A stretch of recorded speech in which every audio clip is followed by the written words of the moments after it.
Hello दोस्तों। तो स्वागत है आपको हमारे इस YouTube channel Rohit study centre में। तो आज के इस वीडियो में मैं आपको क्लास 10 का मैथ्स का मेंसुरेशन का क्वेश्चन लेकर आए हैं।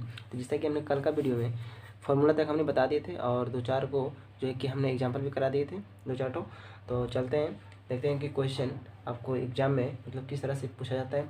यह जो क्वेश्चन लिए हैं ना, आपके 5 नंबर का क्वेश्चन है, ठीक है। इसी तरह का क्वेश्चन आपको यानी कि एग्जाम में पूछा गया है और ये जो क्वेश्चन लिए हैं क्वेश्चन बैंक से लिया गया है, ठीक है। ये क्वेश्चन बैंक का क्वेश्चन लिया हुआ है और पूरे 5 नंबर का है, बहुत ही ईजी है। आप बस शुरू से अंत तक मेरे वीडियो में बने रहें और अगर आप हमारे चैनल पर न्यू हो तो इस चैनल को सब्सक्राइब करें और शेयर करना बिल्कुल ना भूलें। चलिए देखते हैं क्वेश्चन। जैसे क्वेश्चन लिखा हुआ है एक बर्तन अर्धगोला पर, एक बर्तन जो है कि अर्धगोला पर खोखला बेलन आरोपित है। खोखला बेलन क्या है? आरोपित है, मतलब रखा हुआ है। और आगे क्या लिखा हुआ है? जिसका व्यास दिया हुआ है 14 सेंटीमीटर। तो बर्तन की कुल ऊंचाई, जो हमारा बर्तन है उसका टोटल ऊंचाई यानी कि पूरा ऊंचाई दिया हुआ है 13 सेंटीमीटर। तो आंतरिक पृष्ठ का क्षेत्रफल क्या होगा, वही निकालने के लिए बोला है। तो चलिए सबसे पहले हम लोग देखते हैं, इसका डायग्राम बनाते हैं कि जो बर्तन है, जो हमारा अर्धगोला है, कैसे रखा हुआ है, किस पे रखा हुआ है। जो देखें पहले शुरू में बोल रहा है कि एक बर्तन है जो अर्धगोला पर क्या है, जो अर्धगोला पर खोखला बेलन आरोपित है, ठीक है। अर्धगोला पर रखा हुआ है कौन सा? खोखला बेलन। खोखला बेलन पे अर्धगोला नहीं रखा हुआ है, अर्धगोला पे ही रखा हुआ है खोखला बेलन। तो सबसे पहले क्या बनाते हैं? सबसे पहले बनाते हैं हम खोखला बेलन। तो सबसे पहले बेलन बना लेते हैं। देखिए ये रहा हमारा खोखला बेलन, ठीक है। अब देखिए अब करना क्या है, बोल रहा है जो हमारा खोखला बेलन है वह किस पर रखा हुआ है? एक अर्धगोला पर रखा हुआ है। तो नीचे रखेंगे ना कि ऊपर। ऊपर रखेंगे तो नीचे कैसे होगा? वो तो हो जाएगा यानी कि जो हमारा खोखला बेलन है उसी पर रखा हुआ है अर्धगोला। लेकिन यहाँ बोल रहा है कि अर्धगोला पर खोखला बेलन रखा हुआ है। तो क्या नीचे पे क्या बनाएंगे? हम नीचे बनाएंगे अर्धगोला बनाएंगे। अर्धगोला मीन्स गोला का आधा वाला भाग। तो ये हो गया हमारा, ये हमारा क्या है? ये मेरा अर्धगोला है। क्या है? अर्धगोला। ये क्या हमारा पूरा इसका क्या हो गया? व्यास हो गया ये, ठीक है। यहाँ से लेके यहाँ से त्रिज्या, यहाँ से यहाँ त्रिज्या। ये हमारा क्या है? सेंटर है। तो ये भी क्या हो गया? त्रिज्या हो गया। क्या हो गया? त्रिज्या हुआ अर्धगोला के लिए। और ऊपर वाला भाग यहाँ से ऊपर जो हो गया हमारा खोखला बेलन है। अब देखिए आगे लिखा हुआ जिसका व्यास, किसका व्यास? तो अर्धगोला का, यानी अर्धगोला का व्यास यानी कि यहाँ से लेकर यहाँ तक कितना? 14 सेंटीमीटर। इसका त्रिज्या नहीं निकाल सकते हैं, त्रिज्या होगा व्यास का आधा हो जाएगा। अब देखिए आगे लिखा हुआ कि बर्तन की कुल ऊंचाई, ये जो हमारा बर्तन है ना, टोटल यहाँ से लेकर पूरा यहाँ तक इसका टोटल ऊंचाई कितना दिया हुआ है? टोटल ऊंचाई दिया हुआ है 13 सेंटीमीटर। 13 सेंटीमीटर, ठीक है। तो देखिए यहाँ पे लिखते हैं सॉल्यूशन में, वहाँ पे क्या लिखना है? हल में लिखना है वहाँ पे कि बर्तन की कुल ऊंचाई। बहुत इजी क्वेश्चन है, बस इसको बस देखते रहिए। तो क्या लिखेंगे? बर्तन की कुल ऊंचाई। तो बर्तन की कुल ऊंचाई क्या दिया हुआ? 13 सेंटीमीटर। लिख दिए बर्तन की पूरा ऊंचाई क्या है? 13 सेंटीमीटर। अब देखें, अब आगे लिखेंगे अर्धगोला का व्यास क्या दिया हुआ है? अर्धगोला का व्यास यहाँ दिया हुआ है ना, जिसका व्यास यानी किसका? तो अर्धगोला का व्यास कितना है? 7 सेंटीमीटर। तो जब भी व्यास दिया हुआ रहे तो त्रिज्या निकाल लेना है। तो व्यास को डी से डिनोट करते हैं और त्रिज्या को आर से। तो आर क्या हो जाएगा? व्यास का आधा होता है, ठीक है। तो व्यास हमारा 7 है तो इसका आधा हो जाएगा त्रिज्या, ठीक है। इसको काटना नहीं है, यानी कि ये जो हमारा ये हमारा व्यास कितना दिया हुआ है? 14 सेंटीमीटर दिया हुआ। कितना दिया हुआ है? 14 सेंटीमीटर हमारा व्यास दिया हुआ है। तो त्रिज्या क्या हो जाएगा? इसका आधा हो जाएगा। त्रिज्या क्या हो जाएगा? इसका आधा हो जाएगा। 2 से कट जाएगा कितना बार में?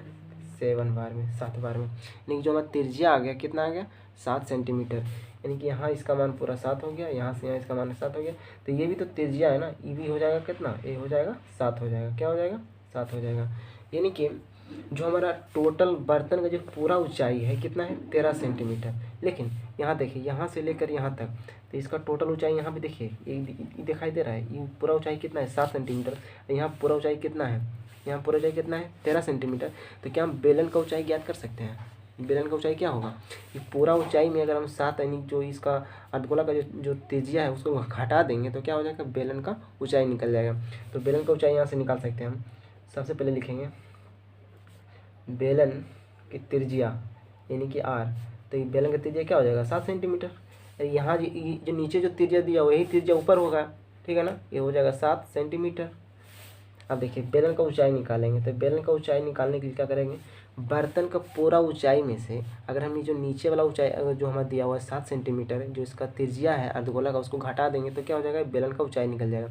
हमारा बेलन यहीं तक है ना, नीचे नहीं, नीचे तो अर्धगोला है, तो हमको निकालना है बेलन का ऊंचाई। ठीक है, तो देखिए एच बराबर क्या लिखेंगे, यानी बर्तन का पूरा ऊंचाई में अगर हम त्रिज्या को घटा देंगे, अर्धगोला का त्रिज्या नीचे वाला घटा देंगे तो क्या निकल जाएगा, बेलन का ऊंचाई।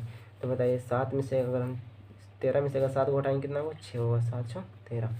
यानी कि बेलन का त्रिज्या पता हो गया हमको और उसका ऊंचाई पता हो गया। अब हमको निकालना क्या है, निकालना है कि तो आंतरिक पृष्ठ मतलब इसका अंदर जो बेलन का जो अंदर रखा हुआ है मटेरियल, उसका क्या निकालना है, पृष्ठीय क्षेत्रफल निकालना है। ठीक है, तो यहाँ लिखेंगे, यहाँ पे क्या लिखेंगे, बर्तन, बर्तन नहीं तो लिखिए आंतरिक, आंतरिक बोला था आंतरिक, आंतरिक पृष्ठ, आंतरिक पृष्ठ का क्षेत्रफल। तो आंतरिक पृष्ठ का क्षेत्रफल बोले तो क्या होगा, पहले बेलन का, पहले लिखेंगे बेलन का वक्र पृष्ठ। ठीक है, बेलन का वक्र पृष्ठ का क्षेत्रफल, बेलन का वक्र पृष्ठ का क्षेत्रफल, और इसमें ऐड कर देंगे, इसमें जोड़ देंगे किसका, अर्धगोला का वक्र पृष्ठ, अर्धगोला, अर्धगोला का वक्र पृष्ठ क्षेत्रफल। ठीक है, पूछ रहा है कि आंतरिक पृष्ठ का क्षेत्रफल, आंतरिक मतलब अंदर का पूरा का पूछ रहा है क्षेत्रफल, जो बर्तन है जो हमारा बना हुआ है इसका पूरा क्षेत्रफल निकालना है, इसका आंतरिक पृष्ठ क्षेत्रफल। तो माने कि बेलन का वक्र पृष्ठ क्षेत्रफल में से अगर हम अर्धगोला का वक्र पृष्ठ क्षेत्रफल को अगर हम ऐड कर देंगे तो हमारा निकल जाएगा आंतरिक पृष्ठ का क्षेत्रफल। अब देखिए इसका फॉर्मूला लगाएंगे, तो बेलन का वक्र पृष्ठ क्या होता है, 2πr/h होता है, क्या होता है 2πr/h।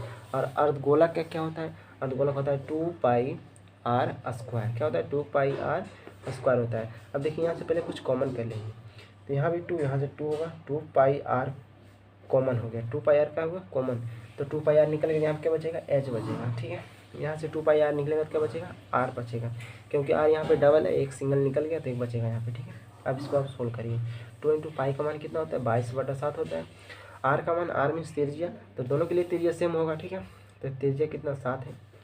अब देखिए h क्या, ऊंचाई, तो किसका ऊंचाई, ये बर्तन का पूरा ऊंचाई नहीं, बेलन का पूरा ऊंचाई देना है। बेलन का कितना ऊंचाई निकाले हम, यहाँ पे निकाले हैं 6 निकाले हैं, लिखेंगे 6। त्रिज्या कितना, त्रिज्या हमारा 7, तो लिखेंगे 7। ठीक है, अब देखिए काट दिए, 7 से 7 कटेंगे, 22 से गुना करेंगे, दोनों कितना 44 होगा, क्या होगा 44। उसके बाद 7 से कितना हो जाएगा 13, ये दोनों में अगर मल्टीप्लाई करेंगे कितना हो जाएगा 572 हो जाएगा, क्या हो जाएगा 572 सेंटीमीटर। ये हो गया हमारा खिलौना का आंतरिक पृष्ठीय क्षेत्रफल। ठीक है, आंतरिक पृष्ठीय क्षेत्रफल, तो ये रहा हमारा आंसर। तो क्षेत्रमिति का क्वेश्चन जब भी आए तो पहले सबसे पहले हमें क्या करना है, क्वेश्चन को पढ़ना है और क्वेश्चन में क्या दिया हुआ है और क्या निकालने के लिए बोल रहा है उसको आराम से लिखना है और बनाना है। ठीक है, चलते हैं अगले क्वेश्चन पे। तो ये रहा हमारा अगला क्वेश्चन, बहुत ही इम्पोर्टेंट क्वेश्चन है आपके एग्जाम के लिए। यह जो हमारा क्वेश्चन है अगले पूछे गए एग्जाम में है। ठीक है, देखिए जैसा कि लिखा हुआ है क्वेश्चन कि एक जूस बेचने वाले ग्राहक, एक जूस बेचने वाले ग्राहक एक गिलास से जूस देता है। ठीक है, जिसकी आकृति कैसा है, बेलनाकार है। ऐसे भी गिलास कैसा रहता है, बेलनाकार ही होता है। और बोल रहा है कि अर्धगोलाकार भी है, बेलनाकार कोमा में अर्धगोलाकार, जो अंदर की ओर क्या है, धंसा है। यानी कि जो हमारा ग्लास है ना, जूस वाला ग्लास है, देखते हैं अंदर वाला भाग क्या धंसा हुआ रहता है। तो वही बोल रहा है कि जो हमारा ग्लास है बेलनाकार और अर्धगोलाकार भी है, और बता रहा है कि जो अंदर की ओर क्या धंसा हुआ है। तो आगे बोल रहा है कि ग्लास का व्यास, यानी कि जो हमारा ग्लास जिसमें दो यानी कि जूस देता है ना, उसका जो व्यास दिया हुआ है 7 सेंटीमीटर और ऊंचाई दिया हुआ है 12 सेंटीमीटर। तो निकालना क्या है, तो ग्लास की आभासी धारिता। आभासी बोले तो मतलब जो हमारा ओरिजिनल यानी कि जो हमारा ग्लास है ना, जो धंसा हुआ है उसका पूरा का, यानी कि हमको आभासी मतलब जो हमारा जो जिसे बोलता है ना काल्पनिक रूप में जो रहता है, उसी का धारिता बोले तो आयतन, आयतन निकालना है हमको, ठीक है। और बोल रहा है और वास्तविक धारिता यानी कि रियल में वो हमको कितना जूस देता है, ठीक है। आभासी मतलब जो हमारा जो ग्लास में दूध यानी कि जो हमको जूस देता है उसका निकालना है, और वास्तविक मतलब जो हमको रियल में दे रहा है जूस वो निकालना है, ठीक है। चलिए देखते हैं कि इस तरह क्वेश्चन हम कैसे बनाते हैं। चलिए आइए, तो जैसे देखें यहाँ पे लिख रहे हैं सॉल्यूशन में क्या लिखना है। सबसे पहले मैं इसका डायग्राम बनाते हैं। डायग्राम बनाएंगे तब आपको समझ में आएगा कि हमको क्या निकालना है, क्या दिया हुआ क्या नहीं दिया हुआ। जिसे बोल रहा है कि एक जूस बेचने वाला ग्राहक एक गिलास से जूस देता है जिसकी आकृति क्या है, बेलनाकार और अर्धगोलाकार। आकृति तो डायग्राम दिया हुआ है कि एक बेलनाकार भी है और अर्धगोलाकार भी है, तो आपको खुद समझना है कि ग्लास कैसा रहता है, बेलनाकार ही रहता है, और बोला भी गया है कि बेलनाकार है। तो सबसे पहले हम क्या करेंगे, एक बेलनाकार बनाएंगे। तो यहाँ पे लिख देते हैं, हम बनाते हैं डायग्राम। तो ये रहा हमारा ग्लास, और आगे क्या बोल रहा है, बेलनाकार और अर्धगोलाकार है, जो अंदर की ओर धंसा हुआ है। तो धंसा हुआ नीचे से रहेगा ना, जो ग्लास रहेगा हमारा जो धंसा हुआ भाग है, तो नीचे से धंसा हुआ रहेगा कि ऊपर से रहेगा। ऊपर से धंसा हुआ रहेगा तो फिर अगर धंसा रहेगा तो फिर अगर जूस डालेगा तो नीचे आएगा ही नहीं, तो इसलिए नीचे वाला भाग क्या होता है, धंसा हुआ रहता है। तो धंसा हुआ मतलब समझ जाइए कि नहीं, जो हमारा ग्लास है ये धंसा हुआ भाग है, ठीक है। ये हमारा क्या है, धंसा हुआ भाग है। ऐसे यहाँ पे ये समझना है कि जो हमारा धंसा हुआ भाग है ना वो एक अर्धगोला है। देखिए यहाँ से पता चल रहा है ये क्या है, हमारा जो धंसा हुआ भाग है वो अर्धगोला का भाग दिखाई दे रहा है ना। और ये हमारा क्या है, ग्लास है, बेलनाकार ग्लास। इसमें क्या भरा हुआ है, तो जूस भरा हुआ है, ठीक है, पीने वाला जूस, ठीक है। ये हमारा क्या है, जूस भरा हुआ है इसमें। और नीचे वाला भाग क्या है, हमारा अर्धगोला है। उसमें बोला जा रहा है कि अर्धगोला और बेलनाकार आकृति का एक ग्लास बना हुआ है।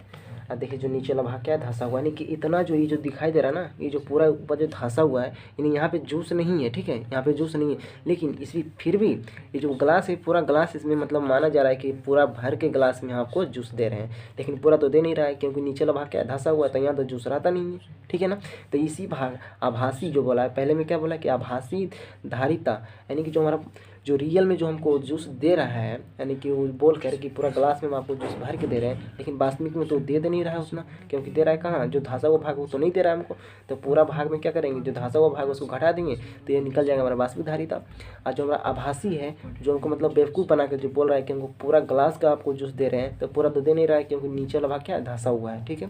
तो देखिए निकालते हैं। सबसे पहले हम लिखेंगे क्या कि हमको जो दिया हुआ उसको पहले लिखते हैं। क्या दिया हुआ है कि एक जूस बेचने वाला ग्लास यानी जो ग्राहक है हमारा, एक जूस बेचने वाले ग्राहक एक ग्लास से जूस देता है जिसकी आकृति क्या है, बेलनाकार और अर्धगोलाकार है, जो अंदर की ओर क्या है, धंसा हुआ है। और आगे क्या दिया, ग्लास का व्यास। तो यहाँ पे ग्लास का व्यास मतलब ऊपर ही बोले या तो नीचे बोले, बात से में तो व्यास कितना 7 सेंटीमीटर, तो उसका त्रिज्या क्या हो जाएगा, तो व्यास का आधा हो जाएगा। और बोला है उसका ऊंचाई क्या है, 12 सेंटीमीटर, यानी कि पूरा जो ग्लास का ऊंचाई है कितना है, 12 सेंटीमीटर। क्या है, 12 सेंटीमीटर ग्लास की ऊंचाई है। और इसका व्यास कितना, 7 है, तो इसका त्रिज्या कितना हो जाएगा, इसका हाफ हो जाएगा, ठीक है, नीचे भी हाफ हो जाएगा, नीचे हो जाएगा 7/2। तो यहाँ पे यही लिखने वाले हैं, लिखेंगे कि बेलन का व्यास कितना है, 7 सेंटीमीटर। क्या है, बेलन का व्यास क्या है, 7 सेंटीमीटर। इसका त्रिज्या निकाल लेते हैं। तो त्रिज्या क्या हो जाएगा, व्यास का आधा हो जाएगा, 7/2 हाफ हो जाएगा। अब बताइए बेलन का ऊंचाई क्या दिया हुआ है, बेलन की ऊंचाई मतलब h कितना दिया, 12 सेंटीमीटर। अरे ग्लास का ऊंचाई मतलब बेलन का ऊंचाई, ठीक है ना। ग्लास कैसा आकार है उसका, बेलनाकार है, ठीक है। अब देखिए, अब हमको पहला पॉइंट निकालना क्या है, यहाँ देखिए पहला पॉइंट हमको निकालना क्या है, पहले बोला है कि ग्लास की आभासी धारिता। आभासी मतलब समझना है कि जो हमको ग्लास में यानी कि जितना जूस यानी कि भर के हमको दे रहा है, बोला जा रहा है कि आपको एक ग्लास यानी जूस दे रहे हैं भर के, लेकिन पूरा इसमें जा नहीं रहा है क्योंकि नीचे वाला जो भाग है धंसा हुआ है। नीचे वाला भाग क्या हमारा, धंसा हुआ है। तो हमको आभासी धारिता यहाँ पे लिखेंगे। आभासी धारिता मतलब लिखेंगे बेलन का आयतन। क्या लिखेंगे, बेलन का आयतन, क्योंकि जो हमारा ग्लास है उसका आकार कैसा है, मेन रूप से तो बेलनाकार है, बेलनाकार ही है ना, ग्लास कैसा है, बेलनाकार है। तो हमको बेलन का आयतन निकालेंगे, जो बेलन का आयतन निकल के आएगा वही हमारा क्या है, आभासी धारिता। और रियल में यानी वास्तविक में हमको कितना जूस दे रहा है उसको आगे निकालेंगे। तो सबसे पहले निकालेंगे बेलन का आयतन। अब बेलन का आयतन क्या होता है, πr² होता है। क्या होता है, πr² होता है। अब देखिए पाई का मान बताइए, 22/7, 22/7। और आर का मान अभी निकाले ना, 7/2। तो 7 और बटा में लिखेंगे 2 का स्क्वायर है तो स्क्वायर करेंगे। एच कितना है, एच मतलब ऊंचाई 12। अब देखिए 22 और बटा में 7, 7/2 का स्क्वायर है तो इसको 2 मारते हैं, हम लिख सकते हैं 2 बार लिख दीजिए। उसके बाद गुना में क्या लिखेंगे 12। अब देखिए 7 से 7 कट गया, ठीक है। ये 2 से 2 मल्टीप्लाई करेंगे कितना हो जाएगा 4 होगा ना। 4 तिहाई कितना हो जाएगा 12। ये पूरा कट गया तो कितना बचा हमारा, पूरा क्या बचेगा हमको 22 और मल्टीप्लाई में 7 तिहाई 21। इसको अगर हम मल्टीप्लाई करेंगे तो कितना आ जाएगा हमारा 462 सेंटीमीटर क्यूब, क्योंकि जो हमारा धारिता जो हमारा आयतन रहता है हमेशा घन में रहता है, ठीक है। यानी कि हमारा पहला पॉइंट निकल के आ गया कि जो हमसे पूछा जा रहा था कि पात्र मतलब जो हमारा ग्लास है, जो हमारा बर्तन है, पात्र की आभासी धारिता मतलब आयतन, धारिता कितना निकल के आया 400 कितना है 62 सेंटीमीटर क्यूब। ये हमारा क्या है आभासी धारिता है। लेकिन जो हमको ग्राहक यानी जो हमको दुकानदार जो है हमको जितना जूस दे रहा है हमको रियल में इतना दे नहीं रहा है, ठीक है, इतना दे नहीं रहा है, क्योंकि नीचे वाला जो भाग है इसका, नीचे वाला जो पोर्शन है जो ग्लास का, वो क्या है नीचे में धंसा हुआ है। तो इतना भाग अगर हम घटाएंगे, इतना भाग को अगर हम घटा देंगे तब जो हमारा वैल्यू निकल कर आएगा उस ग्लास का, जितना यानी कि अंदर उसमें जूस रखा हुआ है, जितना हमको जूस देता है वो हमारा रियल वैल्यू निकलेगा, ठीक है। तो देखिए इसको हम आगे लिखते हैं। आगे क्या लिखेंगे कि जो हमारा नीचे वाला भाग दिखाई दे रहा है, किस तरह का भाग दिखाई दे रहा है, ये जो हमारा नीचे भाग है, तो देखिए नीचे वाला भाग हमको पता चल रहा है। इसको देखिए यहाँ से इसको झाप दीजिए, देखिए ये दिखाई दे रहा है कि नीचे वाला जो भाग हमको दिखाई दे रहा है ये कैसा अर्धगोलाकार है। क्या अर्धगोलाकार है। तो अर्धगोलाकार यानी कि अर्धगोलाकार हमको आयतन निकाल लेना है, उसका धारिता निकालना है। तो यहाँ पे देखिए निकाल देते हैं, बहुत ही सिंपल तरीके से हम यहाँ से निकालते हैं। देखिए अर्धगोला का आयतन लिखेंगे, क्या होता है अर्धगोला का आयतन होता है, यहाँ पे लिखेंगे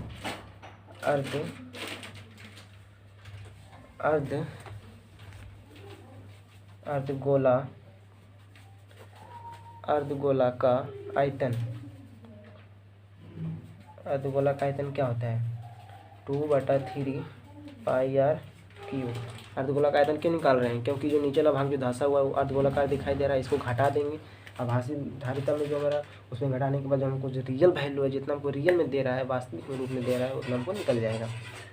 और देखिए 2/3 पाई का मान बोलिए, पाई का मान कितना होता है 22/7 और आर का वैल्यू कितना 7 बटा कितना 2, तो 7/2 का क्यू है ना, तो इसको हम 3 बार लिख सकते हैं, ठीक है,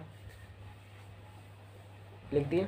अब देखिए 7 से 7 कट जाएगा, 2 से 2 कट जाएगा। अब देखिए 2 से कितना बार में 11 बार में, ठीक है 11 बार में। अब हमारा जो बचा वो उसको लिख देते हैं। 1/7 से कितना वो 77 हो जाएगा। उसके बाद 7 और 3 से गुणा करेंगे दोनों, कितना हो जाएगा 6, 3 दूने 6। अब इसको मल्टीप्लाई करिए, इसको मल्टीप्लाई करेंगे कितना आ जाएगा 739, 749 बाकी 4 749 और 4 53, बाकी में बटा में कितना 6, ठीक है। अब इसको भाग करेंगे कितना आएगा 89.63 सेंटीमीटर क्यूब। ये हमारा क्या हो गया नीचे वाला यानी कि अर्धगोला का आयतन निकल गया, ठीक है। ये अर्धगोला का आयतन यानी कि जितना जो हमारा भाग धंसा हुआ है ना ग्लास का, उतना हमको यानी कि हम उतना हम निकाल दिए, ठीक है इतना। अब हमको करना क्या है, जो हमारा वास्तविक धारिता जो पूछा जा रहा है, जो हमें पूछा जा रहा है कि ग्लास का वास्तविक धारिता निकालिए, तो ये जो हम रियल यानी कि जो हम आभासी धारिता निकाले हैं, इसका आभासी धारिता निकाले ना, इसमें अगर घटा देंगे ना, जो हम अर्धगोला का आयतन घटा देंगे तो हमारा निकल जाएगा, क्या निकल जाएगा वास्तविक धारिता निकल जाएगा। अब देखिए इसका आगे वाला भाग निकालते हैं। तो लिखेंगे यहाँ पे क्या लिखेंगे कि वास्तविक ग्लास के क्या लिखेंगे वास्तविक धारिता,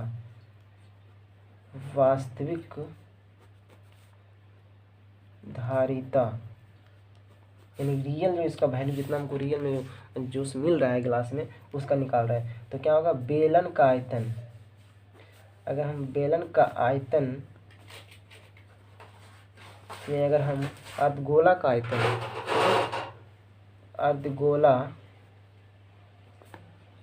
आयतन को घटा देंगे तो हमारा क्या निकल जाएगा वास्तविक धारिता निकल जाएगा, ठीक है। तो बताइए बेलन का आयतन क्या निकाले थे, बेलन का आयतन कितना आया था 462 आया था, ठीक है।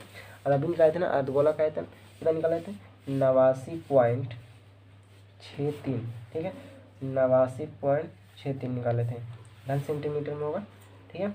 अब इसको अगर घटाएंगे कितना आ जाएगा, घटाने के बाद आएगा 372.37 घन सेंटीमीटर। तो ये हमारा जो आंसर आया है ये ग्लास की वास्तविक धारिता, यानी कि इतना ही जूस, यानी कि ग्राहक को, यानी कि जो हमारा दुकानदार है उस ग्लास में इतना दूध हमको दे रहा है, ठीक है। ये हमारा क्या है, वास्तविक धारिता। तो इस तरह का क्वेश्चन आप अगर 2 से 3 बार 4 बार अगर रिवीजन कर लेंगे तो आपको अगर एग्जाम में पूछा जाएगा ना तो आप आराम से बना सकते हैं। अब आज के इस वीडियो में बस इतना ही, हम मिलते हैं अगले वीडियो में, तब तक के लिए धन्यवाद।